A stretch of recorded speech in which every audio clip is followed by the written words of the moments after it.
Don, I know you've been following it. A lot of stuff going on in that committee. And of course, they all came out before the cameras to give their take on how this is outrageous on the part of the opposition, or for the Liberals saying there's really nothing to see here. You know, we kind of know what's in the report.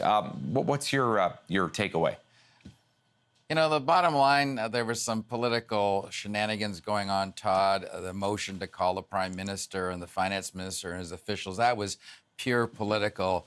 But a motion to call the Ethics Commissioner to talk about a report given by an officer of Parliament to the Commons and then say, no, we don't want to hear from him lest he say something embarrassing about our leader, that is something that's probably, I think you could argue, isn't acceptable. That's a clear move by the Liberals to cover up a report or make a report go away quickly rather than give it any new fire. When the committee actually heard from, as you point out, one Liberal MP who said, you know, there are some pretty good questions to ask this guy, questions that might challenge the validity of some of his key conclusions about the Prime Minister being in a conflict of interest. Yet the committee said, which clearly was, the fix was in from the minute they walked into the room. The majority was going to say no. So, whether you agree with whether they should call the Prime Minister or not, that's not really on. But certainly having an ethics commissioner being denied access to a parliamentary committee, well, that sets the new bar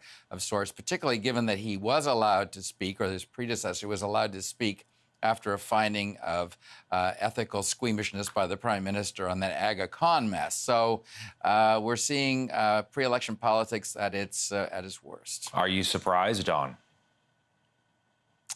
Well, a little bit in the sense that I thought that they may allow Dion to speak, not at all about, you know, not Trudeau not going. That follows the usual script with him. But, you know, Todd, it's kind of sad when a man who's charged with being a watchdog over ethical behavior by politicians is told he cannot speak. He was ready to speak right away. Had the committee said yes, he was standing by.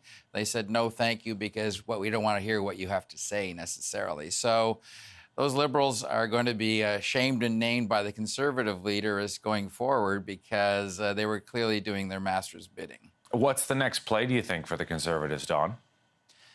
They're going to highlight this as a clear example of the Liberals covering up and protecting their Prime Minister against allegations that have been found to be upheld by the Ethics Commissioner.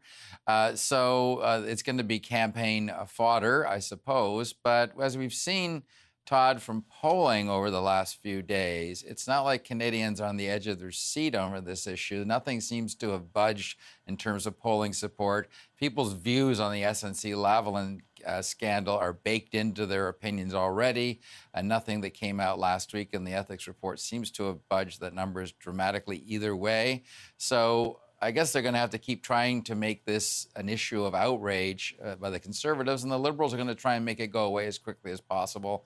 We'll see who wins. It's still a long way till voting day. We're going to bring up the statement that Andrew Scheer issued, Don, as soon as this committee ended today and adjourned, basically saying that the committee had an opportunity to do the right thing, shine a light on the SNC-Lavalin corruption scandal. Instead, they used their majority to cover up the truth and are now complicit in Trudeau's political interference in SNC's criminal prosecution. What do you think the Liberal strategy is going to be now, Don, over the next couple of weeks as we move toward an election campaign? Focus on the economy, focus on job creation, anything but SNC-Lavalin. This story may not be kryptonite anymore to the campaign, but it certainly is an irritant, and it is one that has tainted the Trudeau brand without question. Just whether it tainted it enough to make it a vote-switching issue, that's still in the cards.